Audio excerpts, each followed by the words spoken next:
샬롬, 사랑하는 성도 여러분, 3월 21일 토요일 반샘을 시작합니다. 오늘 말씀은 요한복음 14장 22절에서 31절까지 말씀입니다.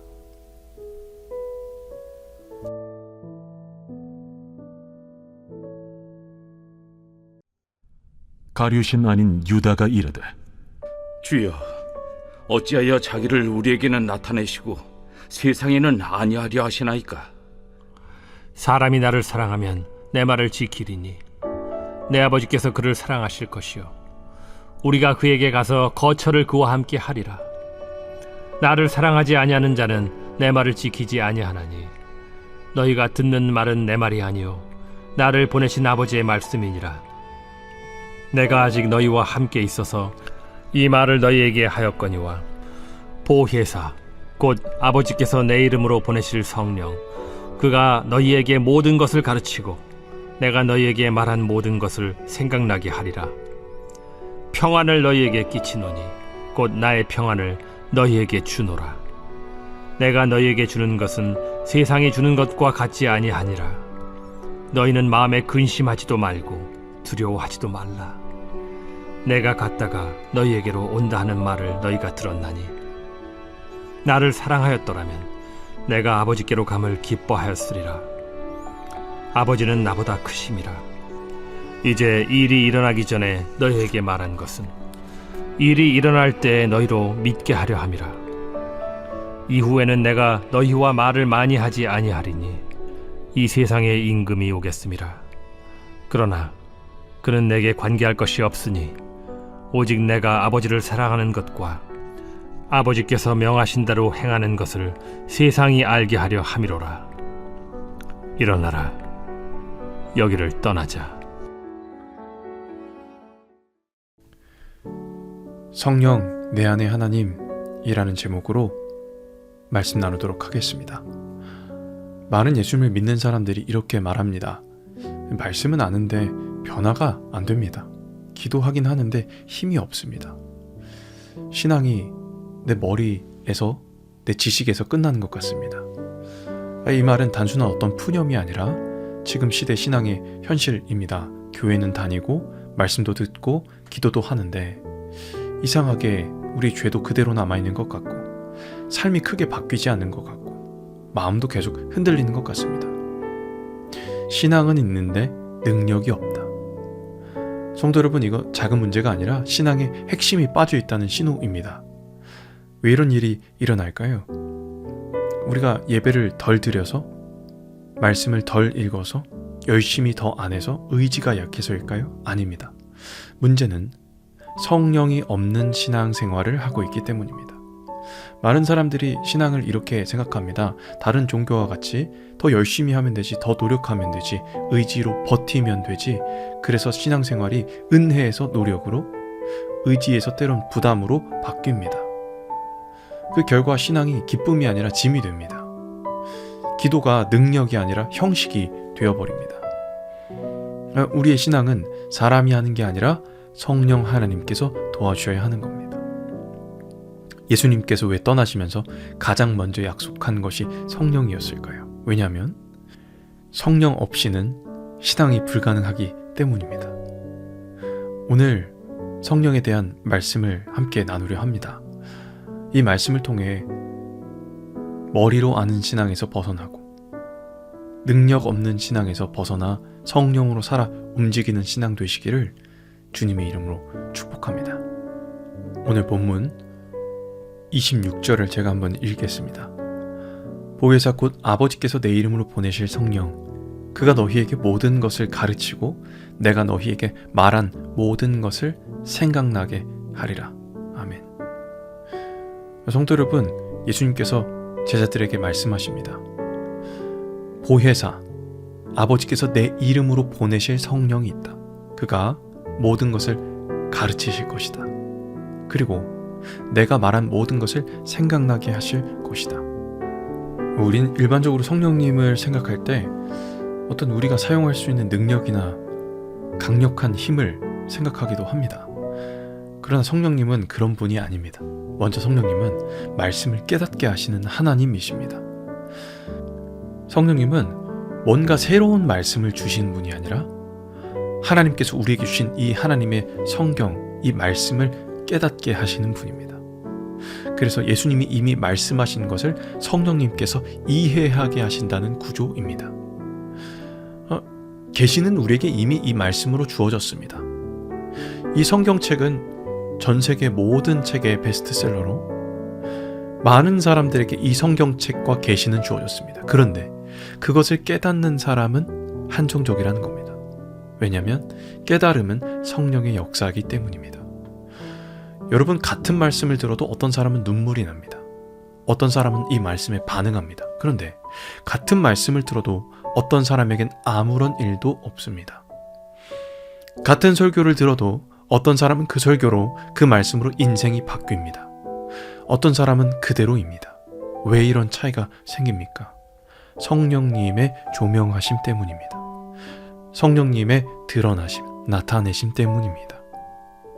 우리의 신앙에 말씀만 있다면 단순히 정보로 그것이 지나갈 수 있습니다. 그러나 말씀과 함께 성령님께서 역사하신다면 변화로 이어지는 것입니다. 성도 여러분, 우리는 지금 정보가 과잉된 시대에 살고 있습니다. 여러분, 설교를 언제든 들을 수 있고 어떤 해석과 자료나 유튜브에서 책으로, 강의로 얼마든지 많은 것을 얻을 수가 있습니다.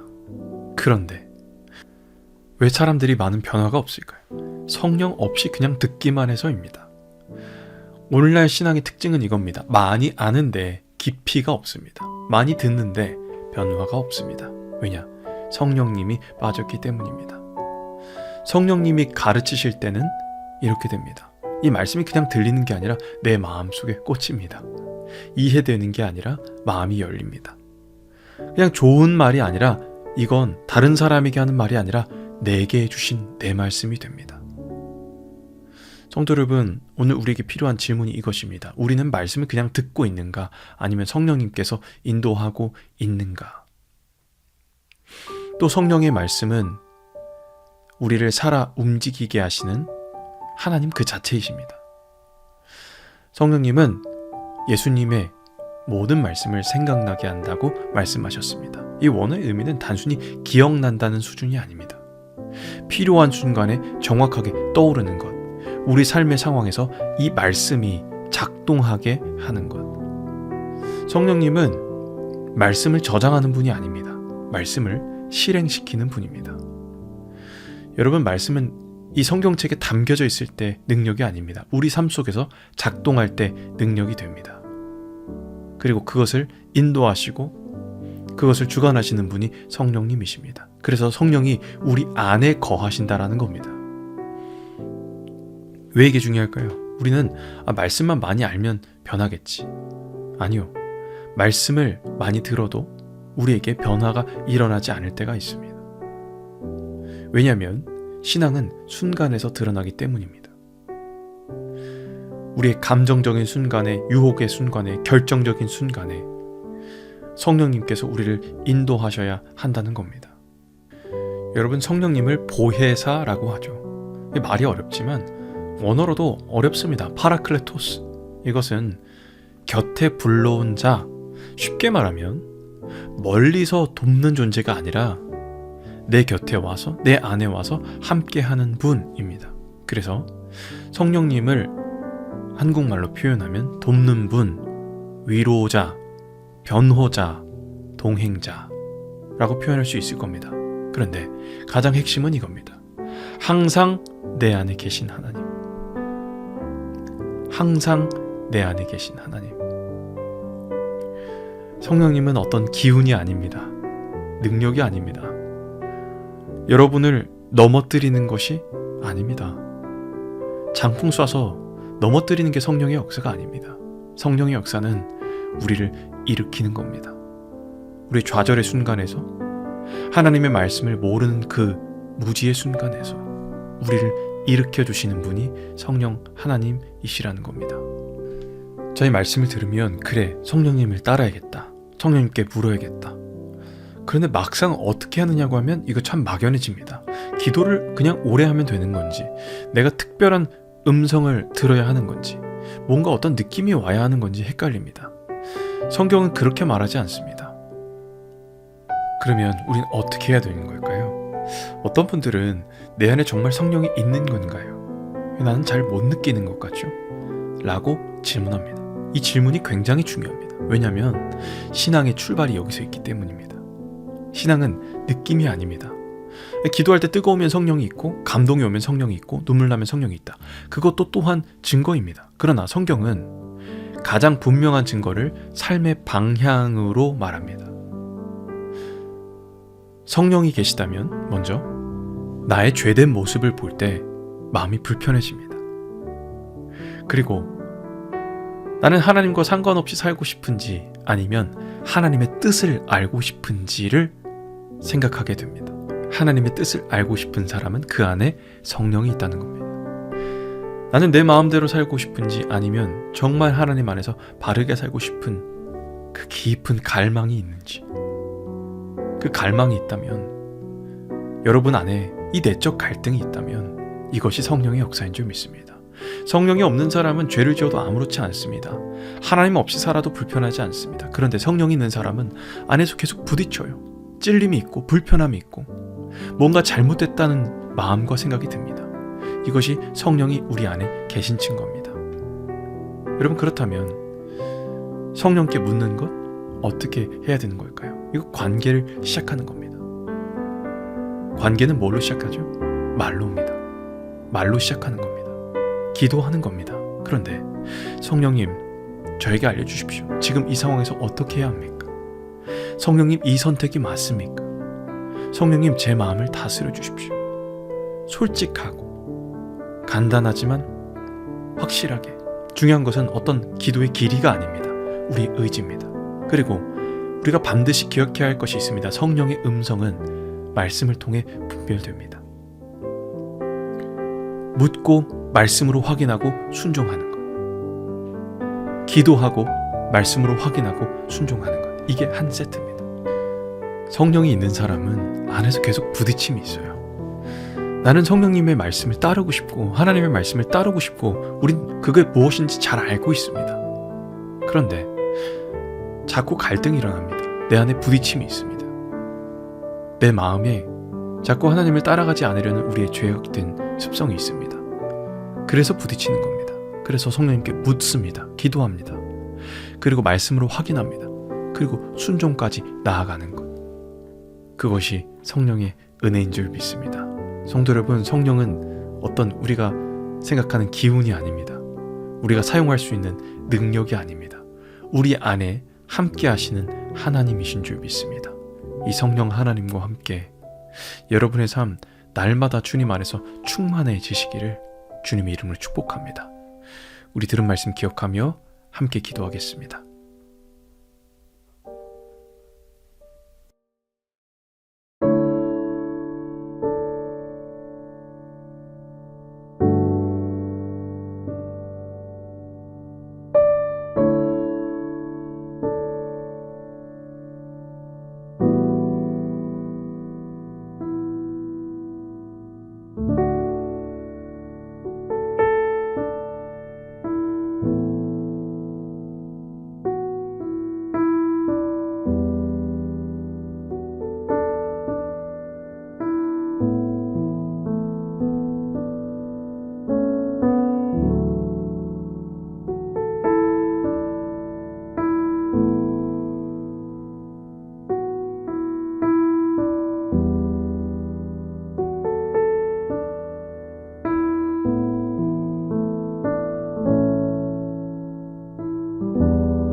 살아계신 하나님 감사합니다.